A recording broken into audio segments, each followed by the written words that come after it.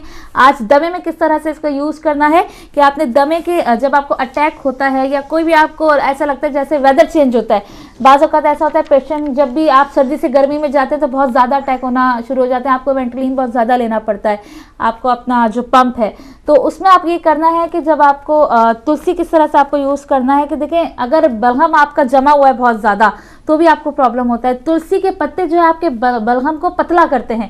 ضروری نہیں ہے کہ دمے کے پیشنٹ کے لیے, ان تمام افراد کے لیے کہ جن کو بلغم کی پرابلم ہے, ہمارے بزرگ بہت زیادہ بلغم جم جاتا ہے, چیسٹ کنجیشن ہو جاتا ہے, ان سب کے لیے یہ ہے کہ تلسی جو ہے وہ بلغم کو پتلا کرنے کی صلاحیت رکھتی ہے. تلسی کے پتے بلغم نکلنے کے بعد ہی آپ کیا کریں کہ تلسی کے رس میں شہد اور ادرک کا رس اور پیاز کا رس, تلسی کا آپ نے بوائل کیا پانی, آپ نے پتوں کو تو وہ پانی آ گیا تلسی کا, اس میں آپ نے کیا کرنا ہے شہد ملانا ہے حسب ذائقہ جتنا آپ برداشت کرتے ہیں, پیاز کا رس اور ادرک کا رس, اس کو ملا کر آپ پئیں گے تو تلسی کے پتوں میں بلغم کو پتلا کرنے کی صلاحیت ہوتی ہے. آپ کو سینے میں بہت ہی زیادہ جو ہے وہ آرام ملے گا, اور ظاہر دمے کے پیشنٹ کو اگر اس کے بلغم جمع ہوا ہے تو وہ نکل جائے گا, اور سانس لینے میں بہت زیادہ آسانی ہوگی. تلسی کے پتوں کے پانی میں یا تلسی کے رس میں آپ رس بھی لے سکتے ہیں. پیاز کا رس, شہد اور ادرک کا رس تھوڑا تھوڑا اپنے حسب ذائقہ آپ ملا لیجئے, بہت فائدہ دے گا. اس کے بعد کیا ہے, لونگ. جناب بالکل لونگ منہ میں رکھنے سے بلغم آرام سے نکلتا ہے. یہ آپ نے شاید پہلے کبھی نہ سنا ہو. آپ کو اگر بلغم ہے, چیسٹ کنجیشن ہے, استھما کے پیشنٹ کو زیادہ تر ہوتا ہے, ہم سبھی جانتے ہیں, تو آپ اپنے منہ میں جو ہے وہ لونگ رکھ لیں, آپ کا بلغم آرام سے نکل جائے گا, اور آپ کا سینہ جو ہے وہ بالکل کلیئر ہو جائے گا, صاف ہو جائے گا. اور ظاہر ہے کہ جو بدبو ہوتی ہے بلغم کی, وہ بھی لونگ رکھنے سے دور ہو جاتی ہے, منہ کی بدبو بھی دور ہو جاتی ہے لونگ رکھنے سے. آگے بڑھتے ہیں, اور جناب آخری بات میں بتاؤں, پانی. ساری چیزوں کو ڈسکس کر لیا, کچن میں پانی بھی تو ہوتا ہے. پانی کے لیے آپ نے کیا کرنا ہے, جس وقت آپ کو اٹیک ہو, اور بہت زیادہ جس دن اٹیک ہو رہا ہو, اس دن آپ نے کیا کرنا ہے کہ ہاتھ پاؤں گرم پانی میں 10 منٹ تک ڈبو کر رکھیں. اس سے بہت زیادہ آرام ملتا ہے. آپ ٹب ہے تو ٹب میں گرم پانی آپ کر کے بالکل اپنے آپ اس میں آرام کریں اور بات لے لیں ہاٹ. اور اس کے علاوہ اگر آپ بات لے لیں تو پاؤں کو صرف آپ ایک ٹب میں گرم پانی لیں اور 10-15 منٹ پاؤں اس میں بھگو دیں. اس سے بھی آپ کے استھما اور دمے کو بہت زیادہ فائدہ ملے گا. آخری چیز بتاؤں, کافی. ظاہر کافی گھر میں ہوتی ہے. دمے کے پیشنٹ کو کیا کرنا چاہیے, اگر بہت زیادہ طبیعت خراب ہو تو آپ کافی لیں بغیر دودھ اور چینی کے, بلیک کافی. جی ہاں, آپ بلیک کافی پئیں, آپ دیکھیں گے آپ کو بہت آرام ملے گا, بہت سکون ملے گا. استھما کے پیشنٹ کے لیے بلیک کافی بہت زیادہ فائدہ مند ہے. یہ آج کی فائدے کی بات. بڑھتے ہیں فاروق بھائی کی جانب. جی بالکل صحیح. اور اتنی کچھ معلومات کے بعد بھی اگر کوئی دمہ رہ جائے تو پھر دم نکلنے کا انتظار کریں, تبھی ہے دمہ اس سے چھٹکارا ہم پا سکتے ہیں. تو لیجیے ناظرین, دمے سے متعلق آپ نے گفتگو سنی. آگے بڑھتے ہیں, اور اب وقت ہوا چاہ رہا ہے چھوٹی سی بریک کا. بریک کے بعد آپ کی کالز ہم شامل کریں گے. ویک ریویو ہے, اس حوالے سے بات کر سکتے ہیں. آج جو باتیں ہوئی ہیں اس حوالے سے آپ بات کر سکتے ہیں اس چھوٹی سی بریک کے بعد.